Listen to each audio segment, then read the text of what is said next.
Well, thanks, Brother Chairman, and good morning, brothers and sisters. You know, one of the questions that sometimes arises when you consider the various epochs of judgment that we find in the book of Revelation is, have we got it right when we come to our interpretation of the vials of Revelation chapter 16? And the reason that question arises is because if you think of the seals which judged the pagan Roman Empire in the 4th and 5th centuries AD, they took a couple of hundred years to outwork. When you think of the trumpets, which began as judgments on the Christian Roman Empire in the 5th century and ran all the way through to at least the fall of Constantinople, they took the best part of 1,000 years to outwork. When you come to the vials, which are judgments upon the papal Roman Empire, that is the Holy Roman Empire established by Charlemagne in 800 AD, the first 5 vials that we've written here, if our interpretation is correct, occupy a time of 20 or 25 years. And you see, this provoked the question, have we got our interpretation right? Because the seals took hundreds of years, the trumpets took hundreds of years, we've only got a couple of decades, and we're saying that the vials are all running after one another. Well, to ask the question is really to misunderstand just how significant the effect of Napoleon Bonaparte was on the earth. You see, the beast of the earth in Revelation 13, that is the lamb with 2 horns, was a 1,000-year beast created by Charlemagne and the Pope in 800 AD and finally destroyed by Napoleon in 1806, as we'll see. The effect of the first 5 vials then was to in fact kill one of the beasts of Revelation. And whether it takes 20 years or 200 years, there is no escaping the enormous significance of that fact. And therefore, as I say, to ask whether we've got the right answer in assuming these first 5 vials only occupied 20 or 25 years is to completely misunderstand the gravity of what Napoleon Bonaparte did in destroying the Holy Roman Empire. So in answer to the question, most definitely have we got the right interpretation.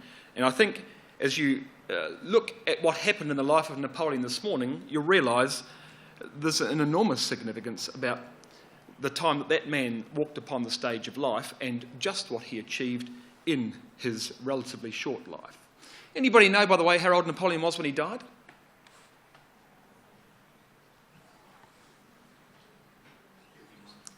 $52. I think 52. And it's not as if he died in battle. His work was done long before he was 52. Remarkable life, Napoleon Bonaparte. Here he goes.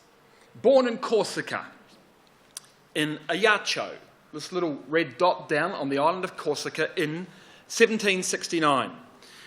His father was a fellow called Carlo Bonaparte, and Carlo was a French representative to the court of Louis XVI of France. Corsica, you see, had been just recently transferred to France. In fact, it had been transferred to France only the year earlier by the Republic of Genoa in Italy. Napoleon's family, therefore, even though they were now in France on Corsica, they were of Italian extraction and very strong Roman Catholics. He had 1 elder brother, 3 younger brothers, and 3 younger sisters. So he was the second of 8 children of Carlo Bonaparte.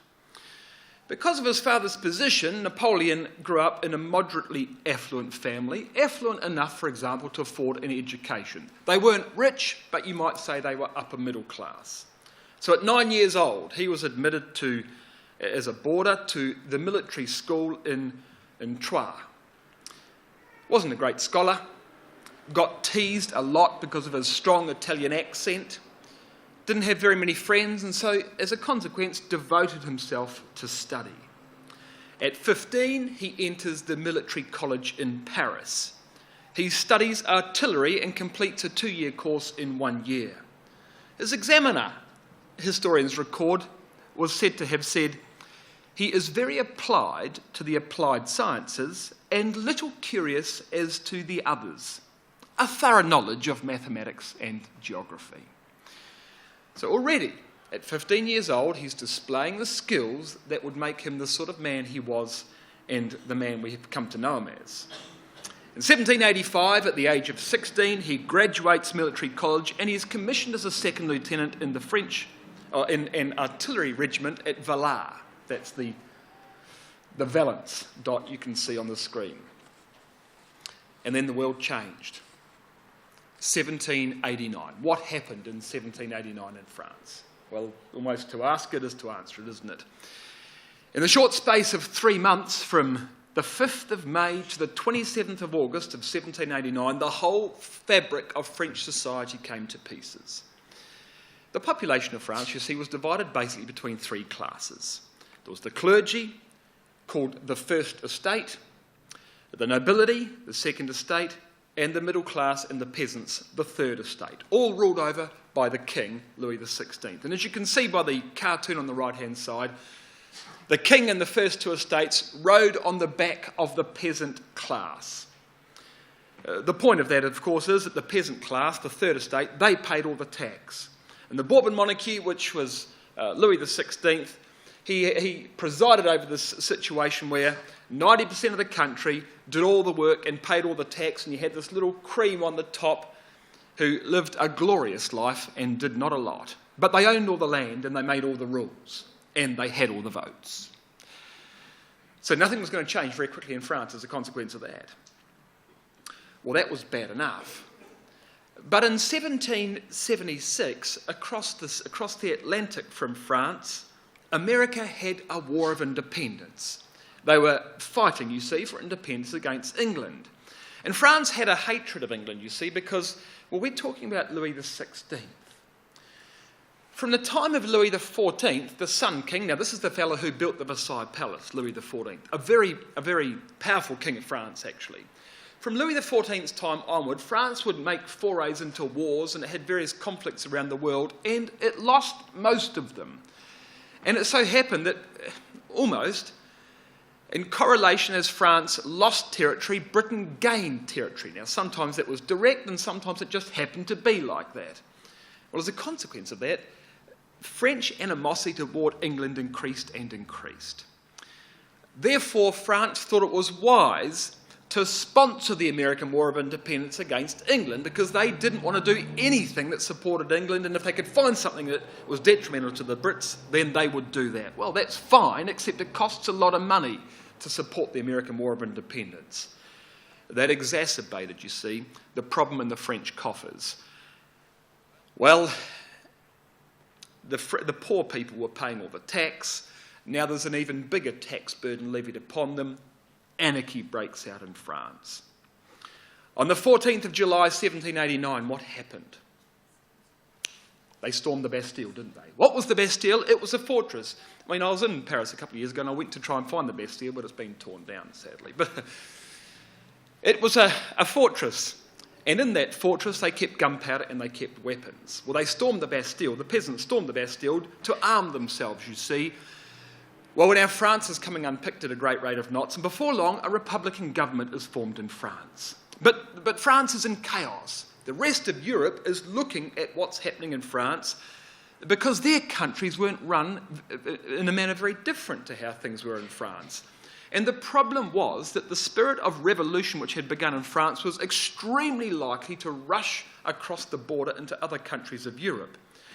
As that happened, Austria and Britain in particular were very keen to reinstall the old monarchy back in France, lest the spirit of revolution of France toppled the monarchies in their countries. And this is where Napoleon first distinguishes himself. At the siege of Toulouse in 1793. The port of Toulouse was occupied by the fleets of Britain and Spain. They were there supporting the Royalists, which were a group which were trying to reinstall the Bourbon monarchy in France. So you can imagine France is now divided 3 ways. You've got the monarchists who want to put a king back on the throne. You've got the Jacobins run by people like Robespierre, who were vicious criminals, really, who wanted anything but an emperor back on the throne. And you've got an interim government, if you like, in the middle, trying to keep these 2 sides apart and trying to run the country amidst this chaos. Well, Napoleon was called in to support the Republicans who were running the country as an artillery captain. And he found the ideal place to mount guns around that harbour so that he could dominate the entire harbour. He had trained as an artillery officer. That's why he was brought in. When he opened fire, the British and Spanish quickly realised that they would be destroyed in the harbour, so they evacuated the harbour. Well, Napoleon has made the first distinguishing success of his career. His general wrote to the Minister of War and said this: "Reward this young man and promote him, for if he is ungratefully treated, he will reward himself." Already, you see, the personality of Bonaparte was becoming noticed by people. He was promoted at that point to Brigadier General, which now gained him international attention. Well, of course, the political wranglings in France continued, and everybody's going to the gallows. Well, not the gallows, the guillotine. And in Concorde Square in France, they've got this guillotine set up. They wanted a very public way to execute the nobility. It was a bit like the arena in Rome. And so Mr. Guillotine was asked to devise a method of execution, and he devises one which was extremely public, extremely efficient, and so they could line people up and just send them all straight to the chopper. Well, the revolution had been opposed, of course, by many of the nobility. It had been opposed by the Roman Catholic Church. Austria, the Kingdom of Sardinia, the Kingdom of Naples, Prussia, Great Britain, all invade France. They're all worried about the consequences of the revolution in France, what consequences it might have in their own countries. Well, France responds militarily and repels them all. Marie Antoinette, you see, the wife of Louis XVI, was herself of Austrian extraction. She was of the Habsburg dynasty. Well, on the 16th of October in 1793, Louis XVI was executed in what became known subsequently as the Reign of Terror, which was a brutal attempt by the French Republicans to wipe out all opposition to the revolutionaries.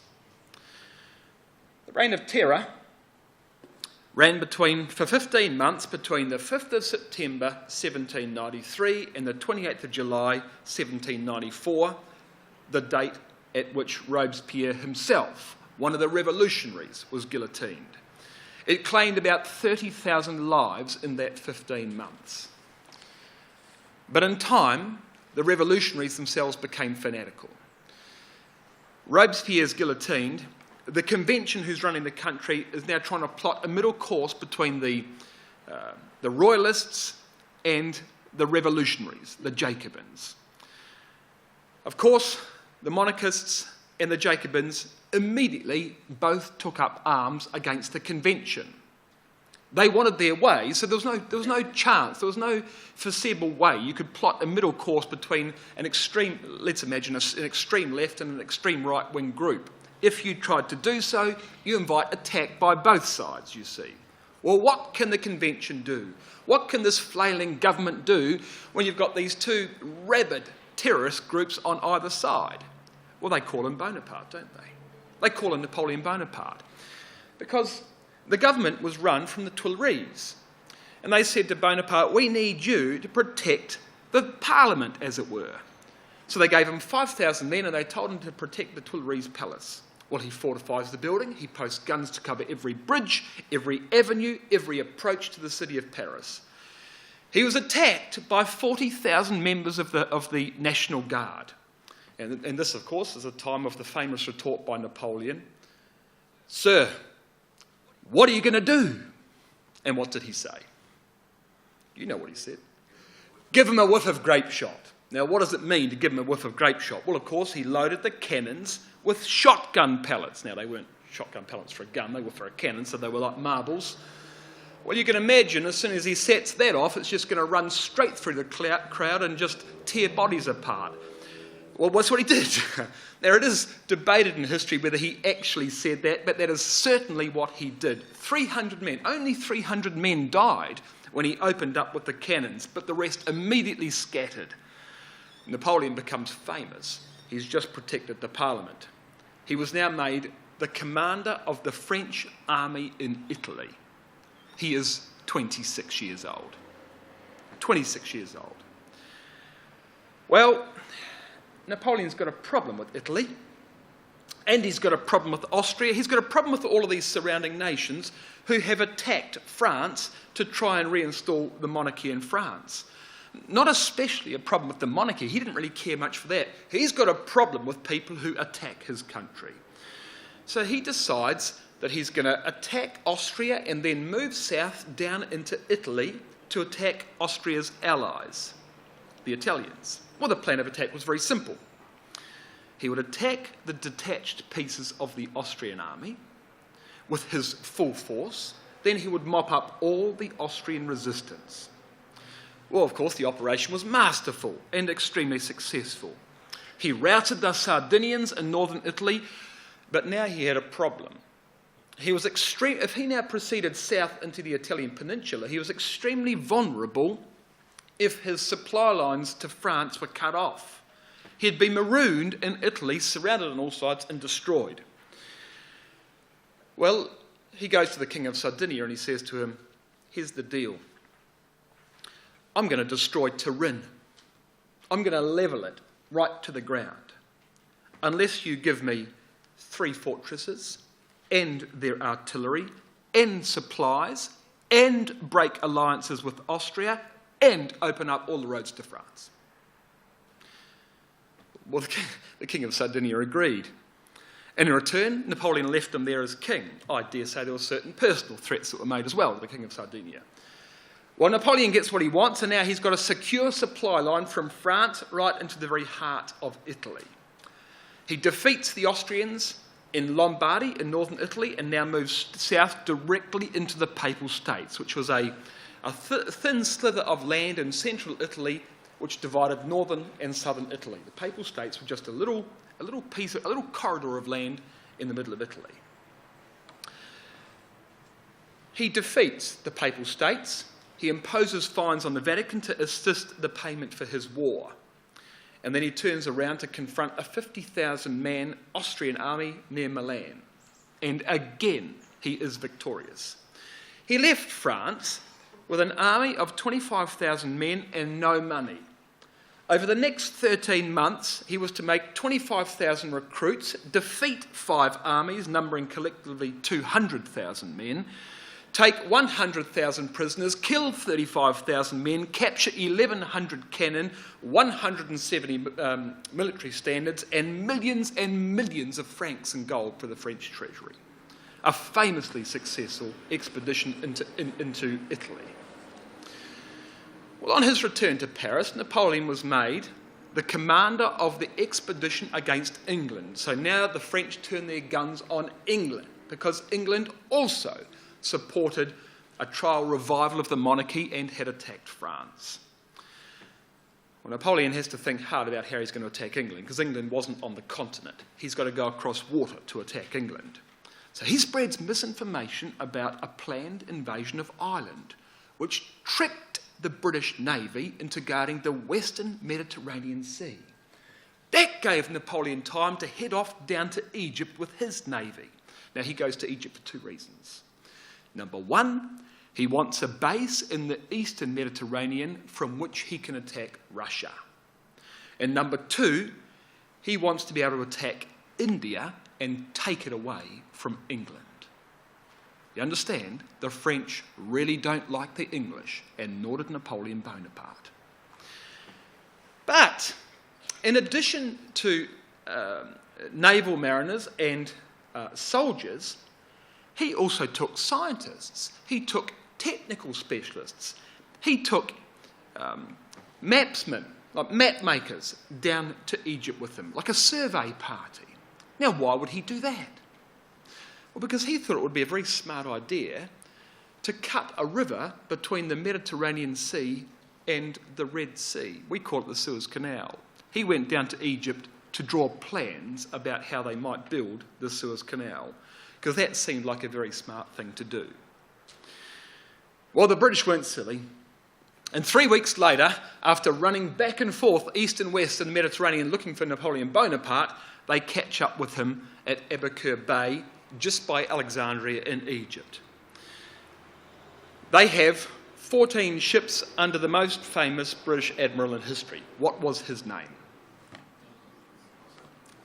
Horatio Nelson. The French were moored. Now look at the map here. You can't see it well. This says shoals. The blue ships are the French ships. The red ships are the English ships. And the French are moored against that shoal so that they're close enough to the shoal so that they're protected on, if you like, on their left-hand side, so the British must attack them only from their right-hand side and they can defend themselves. Well, Nelson comes in and he tells his British captains, each take your own initiative. Do what you think will work. And then this famous man, who became famous, Captain Thomas Foley of the British ship called the Goliath, does this. Here's the Goliath.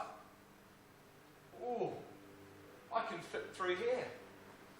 And he goes in between the shoal and the French ships. Well, of course, the rest followed him, and now the French have got British ships broadsiding them from both sides. It was disastrous for the French. At 10 p.m. that night, the 118-gun French flagship called the Orient exploded. 900 of the 1,000 men on board died immediately. The explosion and subsequent fire were so great that both sides stopped firing each other for 30 minutes while they watched the fireworks. It cost the French 13 out of their 15 ships. But all was not lost for Bonaparte. He went on to conquer Egypt, and then he conquered Syria. When he finally did get back to France, he brought with him a lot of artefacts, including one particular stone. What was it called? The Rosetta Stone, which allowed the deciphering of Egyptian hieroglyphics. He brought that back to France as a result of his foray into Egypt. But when he got back to France, he found things were not at all well at home. While he was in Egypt, you see, a second coalition of forces had attacked France. In 1798, Austria, Britain, the Kingdom of Naples, the Ottoman Empire, the Papal States, Portugal and Russia had all attacked France. The French Republic, moreover, had become very corrupt in Napoleon's absence. The previous Minister of War had died. Napoleon was in Egypt and France was struggling. The Republic had suffered successive defeat after defeat after defeat, and it had run out of money again. Well, now Napoleon needs cash. And he needs a lot of cash, and he needs it very quickly, because he's got a number of other scores to settle as a consequence of what had happened to France in his absence. And this is very famous. You see, Thomas Jefferson from the United States had just begun to make overtures to France about the possibility of buying the port of New Orleans. Now, you'll realise that New Orleans is a French word, it's a French name. Napoleon, you see, owned all the land in red, the entire, it was called the Louisiana land purchase, but Louisiana's down here, and there's other US states north of that, Dakota and so forth, but all the US wanted was this, here, the port of New Orleans, so they could start sailing up the rivers. They were prepared to pay, in 1803, they were prepared to pay $10 million for the port of New Orleans. Now, they didn't tell the French what number they would allow themselves to be taken up to. But in their back pocket, they had permission, the negotiators had permission to pay up to $10 million for the port of New Orleans. Well, the negotiation begins, and the French have really got their backs against the wall. The US didn't really know this. I mean, they knew that it was a good time to start talking, but they didn't know how desperate the French were. And the French come out with it. All right, what about the whole lot for $15 million? Oh. Well, the Americans didn't know what to say. They were absolutely dumbfounded. Of course, they agreed immediately. They paid $3 million in gold then and there. They forgave $3 million in debt to France then and there. And they offered to pay the rest, the remaining $9 million, in American bonds. Well, of course, the French had no use for American bonds. They needed currency immediately. They needed it as soon as possible. They had to pay for continuing wars. So the Americans recommended, therefore, that they transact through an American bank. The French said, forget it. We're not interested in American banks. All right, would you do it through European banks? Yes, we will. All right, 2 banks, Pope and Company and Barings Bank of England. You know, the original sales document of the Louisiana land purchase hung in the entrance hall of Barings Bank until 1995 when it collapsed. Do you remember that rogue trader, Nick Leeson? In 1995, he took a lot of futures positions.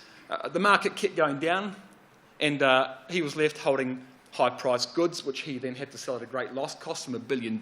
He went to jail, and it blew the bank. And the Queen even lost a few bucks. Not that I expect she noticed.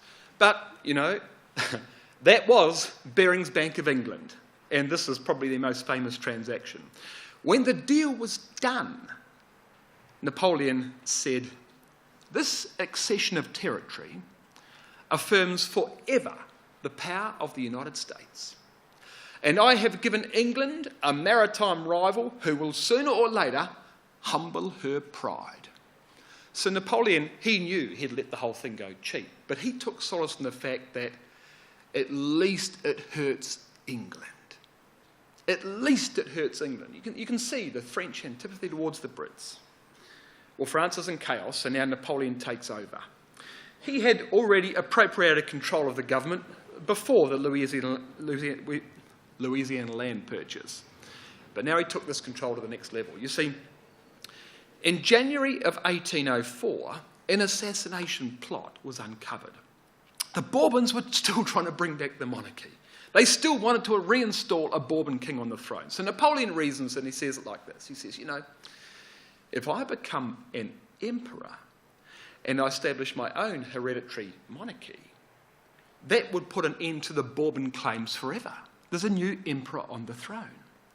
So on the 2nd of December, 1804, Napoleon was crowned in Notre Dame Cathedral. And you know the story. He wheels the Pope in. He summons the Pope to his coronation.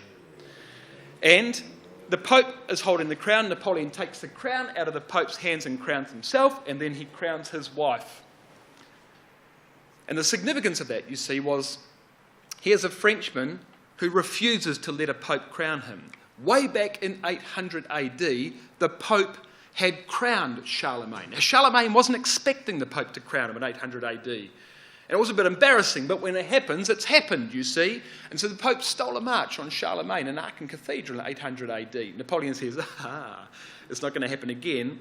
And he brings the Pope in and says, hey, watch this. And he does it himself, you see. Now, he's basically appropriating the baubles of Charlemagne and doing the Pope in the eye at the same time. He really had no time for religion. The Pope really got in the way as far as Napoleon was concerned. Crowns himself, then he crowns his wife Josephine. At that very time, a very famous composer named Beethoven was writing the Bonaparte Symphony. He was writing the Bonaparte Symphony. After that coronation, Beethoven ripped the cover page off that symphony. He renamed it the Eroica Symphony because he refused to dedicate his music to a man that he considered to be a tyrant. Beethoven was furious at what Napoleon had done to himself in 1804. Well, in 1805, Britain convinced Austria and Russia to join in another coalition against France. Napoleon wanted now to invade England, but he knew that he wouldn't be able to defeat the British Navy. He hoped, however, to divert them long enough to be able to gain control of the Channel to allow French ships to cross and make a landing on British soil. But the British were too good. They were too good for Napoleon, but it cost them their trump card. It cost them the life of Horatio Nelson. The Battle of Trafalgar, one of the greatest maritime battles in British history. Nelson saved England by destroying the French fleet, but he died in doing so.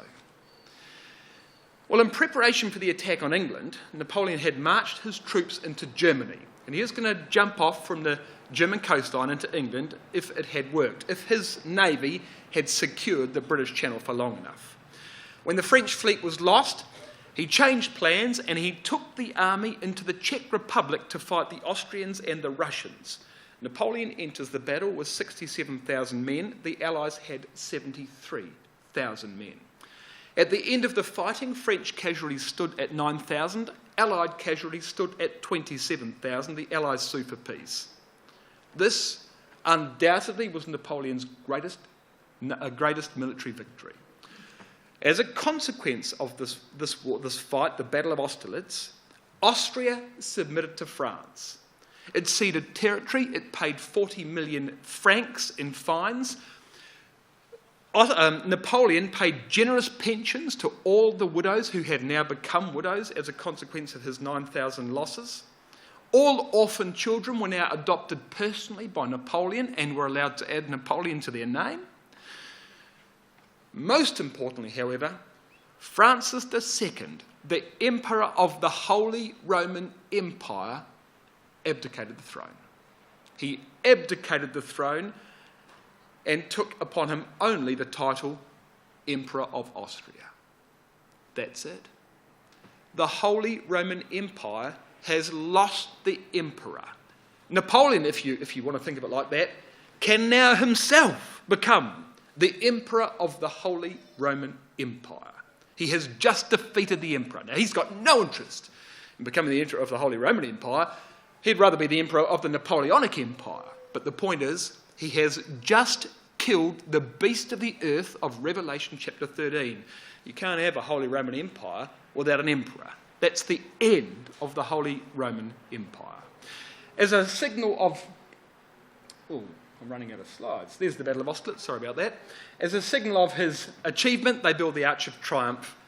Not the big Arc de Triomphe, but the small Arc de Triomphe in Paris. Designed in 1806, built in 1836 to commemorate the Battle of Austerlitz, Napoleon's greatest land-based victory.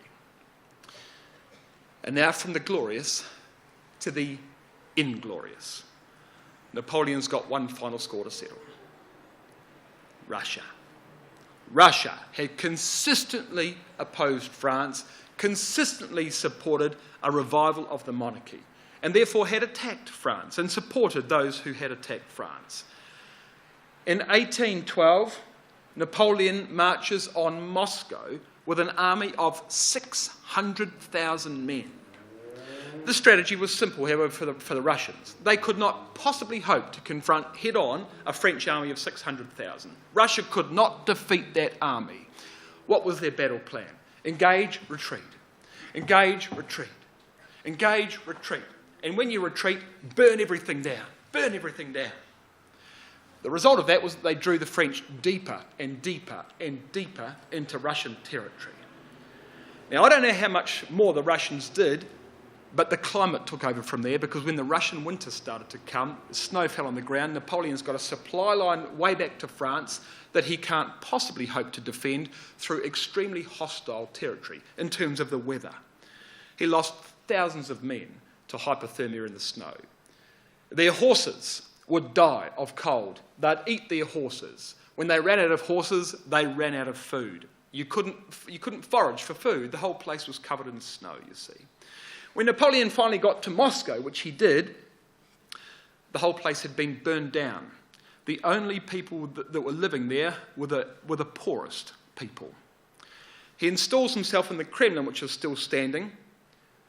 The rest of the city has been razed to the ground, and decides, in fact what was the worst decision of his entire career, decides that they should return to France. In doing so, 380,000 men died. 100,000 were captured. Napoleon's reign was over. Well, they put him in prison on an island, on the island of Elba, just off the Italian coast, which France owned. On the 11th of April 1814 at Fontainebleau in France, Napoleon abdicated. Louis XVIII now took over as the Emperor of France, so the monarchists won, you might say. Napoleon's exiled to Elba, but he doesn't stay long. He looks around the island for things to do. I mean, he's an unstoppable man. He only sleeps 4 hours a night. What's he going to do all day? So he redesigns the water system. He redesigns the rubbish collection system. He reorders the entire administration of the island of Elba and says, what else is there? Well, there's nothing else to do, Mr. Bonaparte. He says, oh, well, it's time for me to leave. 9 months after, he escapes and he heads for Paris. And this is legendary, this story. He gets back to the Italian peninsula and then, of course, he had friends, helped him with a boat, but you can see it's not very far from the mainland. But they saw him coming. And as he approached Lyon, he's confronted, like he's just walking by himself, he's confronted by a battalion of grenadiers, 700 men at pistol shot range from Napoleon, and they recognise him. So he wasn't walking, he was on a horse. They recognise him at the distance. So he dismounts his horse and he walks toward them.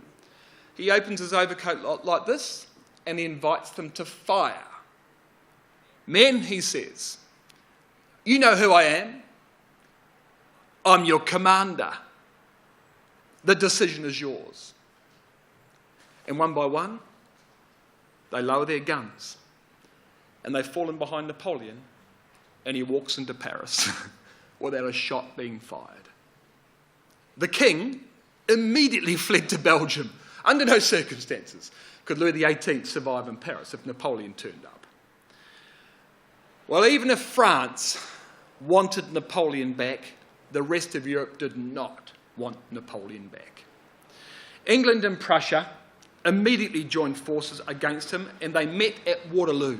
Napoleon's got 70,000 men. The Allies have got 120,000 men. Napoleon was outmanoeuvred, he was outsoldiered, he was outgunned by the English. The consequence was 40,000 dead, 10,000 horses dead. Louis XVIII is restored to the throne in Paris. Napoleon now is exiled to St. Helena. Now, St. Helena was not owned by France. He had no friends on St. Helena. In fact, they put a ship around, the British who owned it, put a ship around it and they patrolled the coastline 24 hours a day. This ship just kept sailing around the island. Not that you could swim to shore. It was 5,000 miles away from the continent. Well, of course, Napoleon died on St. Helena and was buried there. In 1840, his body was exhumed and it was reburied in Paris. He was 52 years old. And so ended the life of one of the greatest commanders, military commanders the world has ever known. A man who did unbelievable things, who took on Europe and almost won. And you might wonder, brothers and sisters, if Napoleon hadn't attacked Russia, if he hadn't suffered that enormous, so he gets off Elba and he goes back, and if he doesn't attack Russia, how things might have been very different. But these and other questions like that, whilst they might be the abiding questions in Napoleon's life, to ask those sort of questions is to presume that there could have been any other answer. There could be no other answer. Napoleon was finished after the Battle of Austerlitz, and here's why. Revelation 16. Now, I'm not going to read too many verses with you. Here's his death. Here's the first 5 vials of Revelation 16, and look what he does. There's a grievous sore, you see, in verse 2 of Revelation 16, which starts to run across the rest of Europe. This was the French Revolution. The spirit of moral corruption as a consequence of the revolution. France's neighbours keep attacking France because they fear the contagion of that sore moving into their own countries. So the French Revolution is how Revelation chapter 16 begins. Britain's response to France's continual waging of war and success in war against her enemies was to blockade the Western European continent. Britannia ruled the waves, you see, and it tells you in verse 3 of Revelation 16 that the second angel pours out his vial upon the sea, and the sea became as the blood of a dead man. All trade stopped. All maritime passage ceased. Like the whole Mediterranean was clotted by that red line where the British stopped all activity. They won major victories at Copenhagen, at Trafalgar and at Aboukir Bay. They destroyed the French fleet, and therefore Britannia ruled the waves and was destined to do so for many, many years subsequently as a consequence of those things. Then the third vial, it says in verse 4, the third angel poured out his vial upon the rivers and fountains of water, and they became blood. Now the fountains of water are the the sources of the rivers, the springs of the rivers. And most of the big European rivers, you see, begin in the Swiss Alps. I mean, that's where the snow is, like the Matterhorn and so forth. That's where the water's coming from. So you'll find that the Rhine, the Rhone, the Danube, the Po, all begin in the Swiss Alps. So here is a judgment upon the Swiss Alps. Well, what's happening? Well, of course, Napoleon's going to cross these Alps and go into Italy and fight Italy, as you found he did. But there's an interesting thing here, because look at verse 5 of Revelation 16. And I heard the angel of the waters, that is the angel of the headwaters, the angel of the origin of these rivers, the angel who, for his part, was guarding the territory of Switzerland and would let Napoleon through. Thou art righteous, O Lord, which art and wast and shall be, because thou hast judged thus. For they have shed the blood of saints and prophets, and thou hast given them blood to drink, for they are worthy. So this angel commends the prophetic purpose of God in bringing Napoleon Bonaparte down against the Romans, like against the papacy, because of what the papacy has done to the saints and the prophets over time. What that tells you, you see, is that there were believers in Switzerland at this time. This is almost like the Passover, where an angel hovers above this house and doesn't let the destroyer in. This angel hovers, as it were, over the headwaters and doesn't let Napoleon in. Napoleon just goes straight through and destroys the papacy and the papal states. A remarkable indication, therefore, that before there were Christadelphians, there were people that God thought worth saving in this part of Europe at this time. The fourth vial. The fourth vial, in verse 8, says, the fourth angel poured out his vial upon the sun. You've got to understand, Napoleon is going to destroy the Holy Roman Empire. The Holy Roman Empire was a coalition of two rulers, the Pope and the Emperor. The Emperor was based in Vienna in Austria. The Pope was based in Rome. The fourth angel pours out his vial upon the Son. That's the Emperor. The fifth angel in verse 10 pours out his vial upon the seat of the beast. That's the seat of the beast of the earth. That is the papacy. He's going to judge the two horns of the beast of the earth of Revelation 13. He's going to judge the papacy and he's going to judge the emperor of the Holy Roman Empire. He is going to dismember the Holy Roman Empire. That's what he's going to do.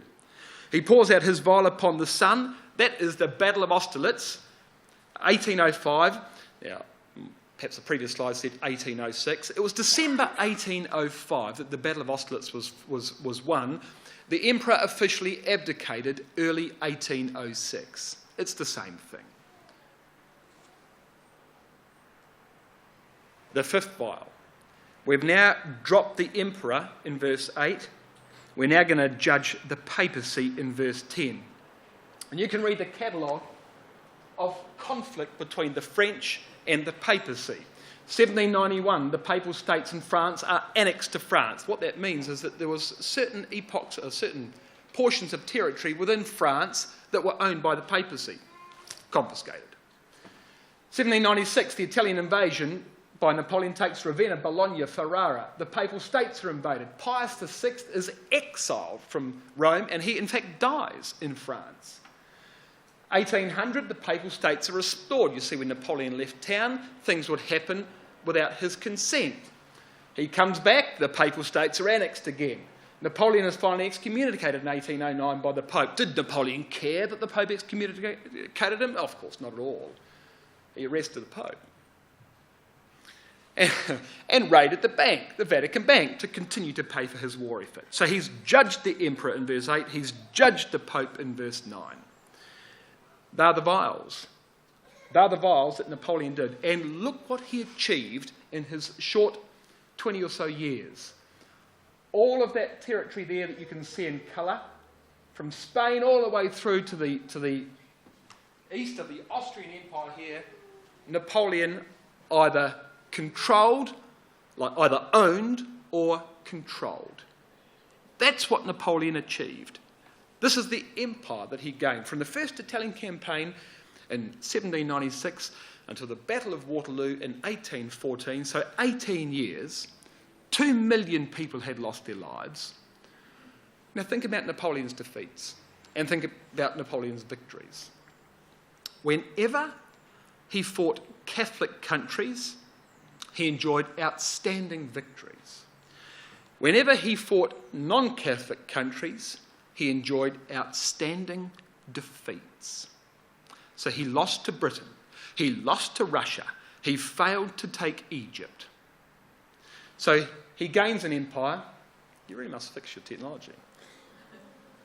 And he loses an empire. Can you see under here this blue? And the blue, perhaps you can read it just as well as I can. The dark blue is the French Empire, and the rest of the blue is French either dominance or influence. Within 1 year of Napoleon's last defeat, the whole empire that France occupied was lost, back to the original French border. I mean, you wouldn't believe it could all dry up so fast. But God's work, you see, God's work with France was finished. The Holy Roman Empire was created by one Frenchman, Charlemagne, and it was destroyed by another Frenchman, Napoleon Bonaparte. He tried to unite Europe, and he failed to unite Europe when he attacked Russia. He wanted to restore a Roman Empire in Europe, and he failed when he attacked Russia. 130 years later, Adolf Hitler tried to unite Europe, and he failed. When he attacked Russia. Why? Because Bible prophecy says Europe will unite by Russia. Russia will be the country that unites Europe. France wants it, but they can't do it. Germany wants it, they can't do it. They both failed when they attacked Russia will do it herself and will succeed. That's what prophecy says. Well, what of Bonaparte? His legacy.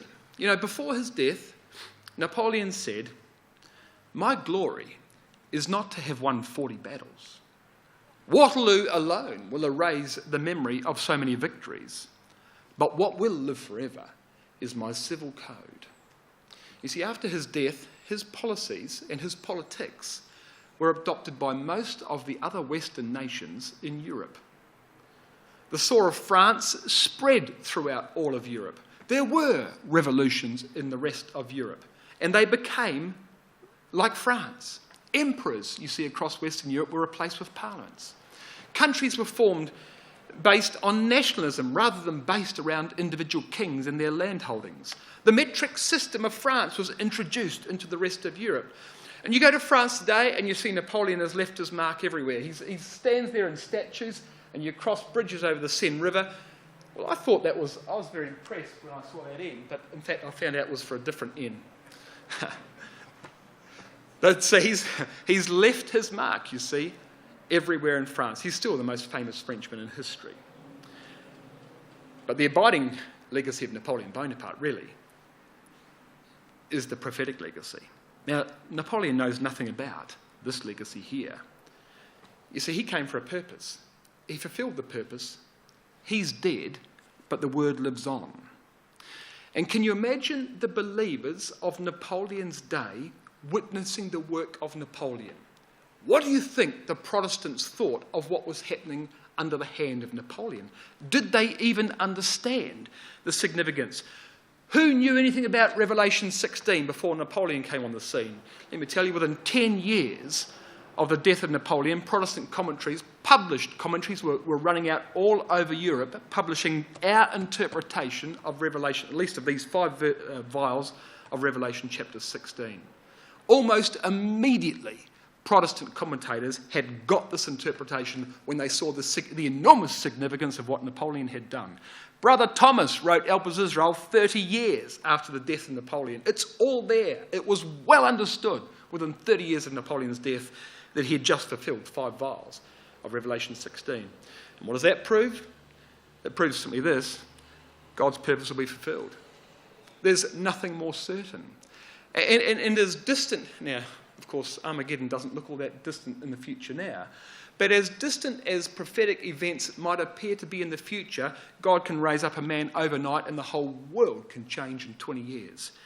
And the Holy Roman Empire, that had lasted for 1,000 years, which had supporters on all sides and an enormously powerful military internally, fell on its head in 20 years and was completely dismembered and sued for peace. I mean, one man came and did that.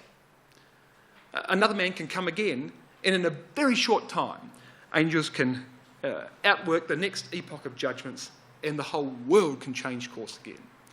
That's the real witness of Napoleon. Forget about his victories. Forget about his civil code. This is the real witness that Napoleon has left, and it's a witness, I might say, he never knew anything about.